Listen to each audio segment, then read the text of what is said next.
Assalamualaikum warahmatullahi wabarakatuh. Yang terhormat Ibu Widya Hestini Tias SPD MPD dan teman-teman sekalian yang saya sayangi. Di sini kami dari kelompok 4 ingin mempresentasikan tentang konsep manajemen persediaan. Saya akan menjelaskan mengenai manajemen persediaan. Manajemen persediaan atau inventory merupakan bahan-bahan barang sumber daya organisasi yang disimpan kemudian digunakan untuk memenuhi tujuan tertentu, seperti proses produksi perakitan, suku cadang peralatan, ataupun untuk dijual. Lalu selanjutnya ada jenis-jenis manajemen persediaan. Terdapat 5 jenis-jenis manajemen persediaan. Yang pertama yaitu persediaan bahan baku atau bahan mentah. Lalu yang kedua ada komponen-komponen barang rakitan. Yang ketiga ada persediaan barang dalam proses.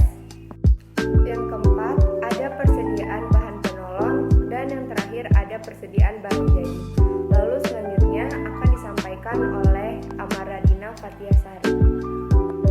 Selanjutnya yaitu tujuan dan fungsi manajemen persediaan. Manajemen persediaan memiliki 2 tujuan, yaitu yang pertama memiliki persediaan untuk menjamin proses bisnis perusahaan, dan yang kedua yaitu meminimalkan biaya investasi. Adapun beberapa fungsi persediaan dalam memenuhi kebutuhan perusahaan menurut Herjanto. Yang pertama, menghilangkan risiko keterlambatan pengiriman bahan baku yang dibutuhkan perusahaan. Yang kedua, menghilangkan risiko kondisi pesanan tidak baik sehingga harus dikembalikan. Yang ketiga, menghilangkan risiko kenaikan harga barang atau inflasi. Dan yang keempat, untuk menyimpan bahan baku yang diperoleh secara musiman sehingga perusahaan tidak akan mengalami kesulitan jika bahan itu tidak tersedia di pasaran. Selanjutnya yaitu ada faktor yang mempengaruhi tingkat persediaan. Secara umum besar kecilnya inventory itu tergantung kepada beberapa faktor. Yang pertama lead time, yaitu lamanya masa tunggu material yang dipesan datang. Yang kedua frekuensi penggunaan bahan selama satu periode frekuensi pembelian yang tidak akan menyebabkan jumlah inventory menjadi lebih kecil untuk satu periode pembelian. Yang ketiga yaitu jumlah dana yang tersedia. Yang keempat daya tahan material, dan yang kelima metode manajemen persediaan. Selanjutnya yaitu biaya persediaan. Biaya persediaan ini merupakan biaya variabel dan biaya tetap. Biaya variabel itu dipengaruhi oleh jumlah inventory. Biaya ini akan naik apabila persediaan yang disimpan pun meningkat. Contoh dari biaya ini yaitu biaya asuransi persediaan dan juga biaya upah buruh yang menangani persediaan. Sedangkan biaya tetap, yaitu biaya yang tidak dipengaruhi oleh jumlah persediaan. Biaya ini yaitu biaya pemeliharaan gudang dan juga biaya pajak. Ada 3 macam biaya yang berhubungan dengan persediaan. Yang pertama ada ordering cost atau biaya pesan dan pemasaran. Biaya ini terdiri dari biaya pengiriman dan penanganan.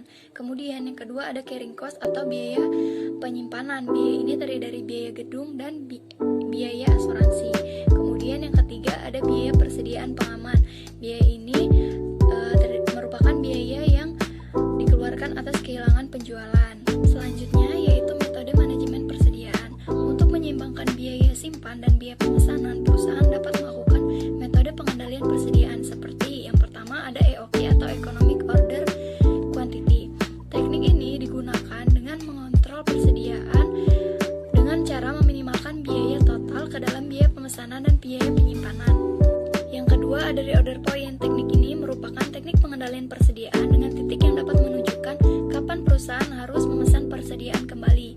Nah, teknik ini digunakan agar perusahaan tidak mengalami kehabisan bahan. Selanjutnya yaitu model ABC. Model ini dengan prinsipnya yaitu memasukkan seluruh persediaan ke dalam salah satu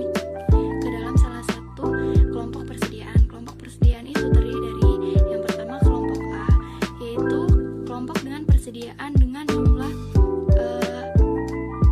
yaitu kelompok persediaan dengan harga yang lebih tinggi dan tingkat kontribusi penjualannya juga tinggi. Kemudian kelompok B yaitu dengan tingkat harga yang lebih rendah dari kelompok A namun kontribusi penjualannya sedang. Kemudian kelompok C yaitu kelompok persediaan dengan harga dan kontribusi penjualan yang rendah. Baiklah, sekian yang dapat kami sampaikan mengenai manajemen persediaan. Lebih dan kurangnya kami mohon maaf. Kami akhiri. Wassalamualaikum Wassalamualaikum warahmatullahi wabarakatuh.